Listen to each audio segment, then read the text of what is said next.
দুয়ারে ডিএম পোলবার গ্রামের মাটিতে বসেই শুনলেন গ্রামবাসীদের অভাব অভিযোগ। মুখ্যমন্ত্রী সম্প্রতি বলেছেন যে প্রশাসনের আধিকারিক ও জনপ্রতিনিধিদের নিয়ে মানুষের দুয়ারে দুয়ারে পৌঁছে তাদের অভাব অভিযোগ সমাধান করতে হবে।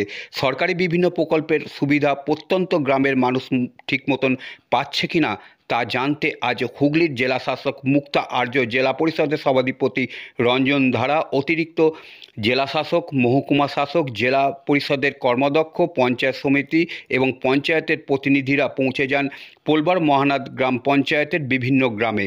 গ্রামের মানুষের সঙ্গে বসে জনশুনানিতে অংশ নেন জেলা শাসক।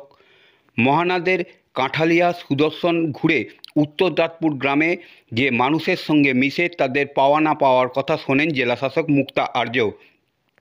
পানীয় জল, রাস্তা, আবাসের ঘর নিয়ে অনেকের সমস্যা আছে, সে নিয়ে শুনলেন জেলাশাসক। গ্রামবাসীদের বাড়িতে গিয়ে খোঁজ নেন তারা কেমন আছেন, দুয়ারে রেশন পাচ্ছে কিনা, রেশনের দেয়া খাদ্য সামগ্রীর গুণগত মান কেমন তা যাচাই করলেন। ইতিমধ্যেই বাংলার বাড়ির প্রকল্পের প্রথম কিস্তির টাকা দেয়া হয়েছে উপভোক্তাদের, সেই কাজ কেমন চলছে তাও ঘুরে দেখেন জেলাশাসক। স্কুলের বাচ্চারা আসছে কিনা, তাদের মিড ডে মিল কেমন চলছে তাও খোঁজ নেন তিনি। জেলা পরিষদের সভাধিপতি রঞ্জন ধারা বলেন, মুখ্যমন্ত্রীর নির্দেশ মতোই আমরা গ্রামে যাচ্ছি, সেখানে মানুষের অভাব অভিযোগ শুনছি। অনেক উন্নয়ন হয়েছে, তবে কিছু কাজ বাকি আছে। কি কি কাজ করতে হবে এখনও তা আমরা দেখছি।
আজকে কারণ হচ্ছে কি, আমাদের পশ্চিমবঙ্গের মাননীয় মুখ্যমন্ত্রী মমতা বন্দ্যোপাধ্যায় তার যে নির্দেশ, সেই নির্দেশ অনুযায়ী আমাদের যে নেত্রীর নেতৃত্বে পশ্চিমবাংলায় যে অভূতপূর্ব উন্নয়ন ঘটেছে, এবং সাথে সাথে সম্পূর্ণ যে আমরা 100% আছে এটা বলবো না, যে আমাদের কিছু এখনও খামতি আছে বিভিন্ন লাইন ডিপার্টমেন্টে, সেইগুলো মানুষের দৌড়ে আমরা পাড়ায় পাড়ায় যাচ্ছি।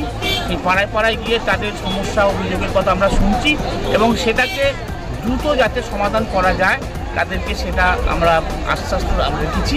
আমরা তাদের সমস্যার কথা শুনেছি এবং তাদের আগামী দিনে তাদের যাতে সমস্যার সমাধান হয় তার জন্য আমরা দেখছি বিষয়।